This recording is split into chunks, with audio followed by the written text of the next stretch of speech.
Jonathan asks a question that I can only kind of point him in some directions. You have mentioned a few times that homemade equipment is really enjoyable. Yeah, there's two pieces I'm going to talk about, but there's more.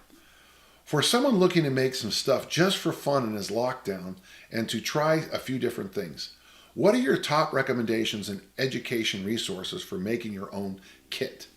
The fact that he said kit makes me think he's probably from England or Ireland.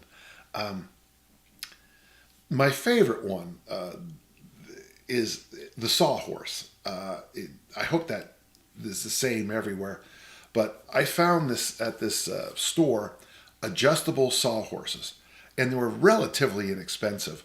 And what was nice is I could, so they're for sawing wood, but what I also picked up, of course, is that they were really good for raising and lowering. The one I got was just high enough for me to deadlift like it was in a rack. It might have been, for some of you, it might be too high. I'm not bragging about being so tall, but it was right, just barely over my knees. And then I could also do dead stop front squats in basically the same position too. And I could raise it up a little bit, and it was nice for an exercise like shrugs.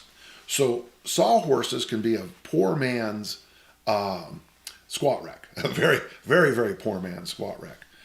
The next piece, and you can look up this word, Hungarian core blaster. It's a word I invented a long time ago at the forum at davedraper.com in the Dan John Q&A. If you go there, lots of people have explanations about how they put it together. Basically, it's a poor man's kettle bell. Most people say it costs between $9 and $10. And the only thing I would recommend, and since you use metal weights, metal plates, weightlifting plates on it.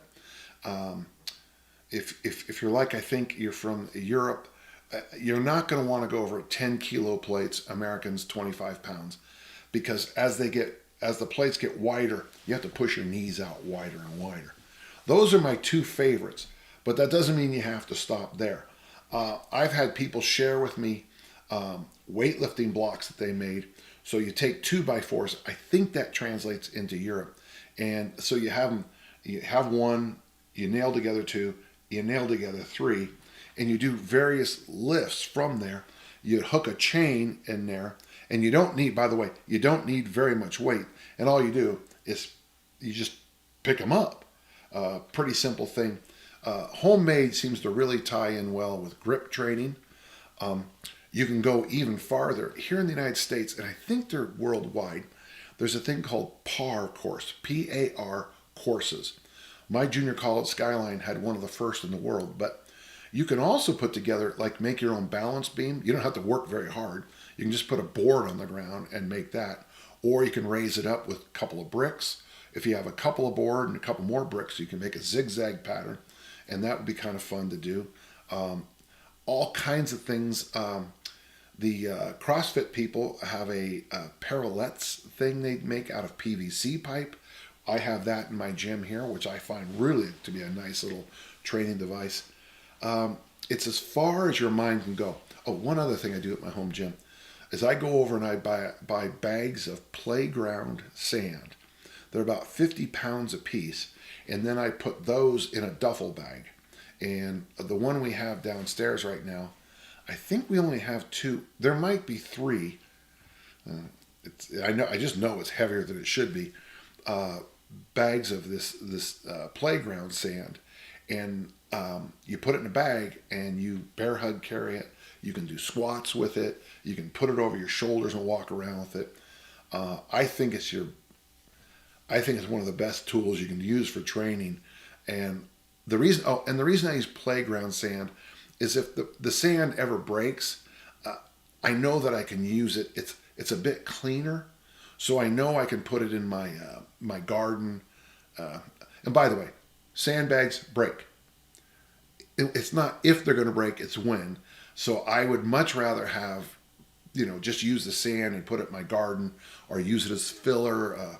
There's a shallow area in your lawn somewhere. In a couple of years, and then you can put topsoil on it, or just ignore it like I do, because in a few years it's just going to be grassed over also. I've had people say, "Oh, use washers or use metal ball bearings and stuff." But if that bag breaks, what are you going to do with thousands of ball bearings or thousands of washers? I don't know. So those are the best ones.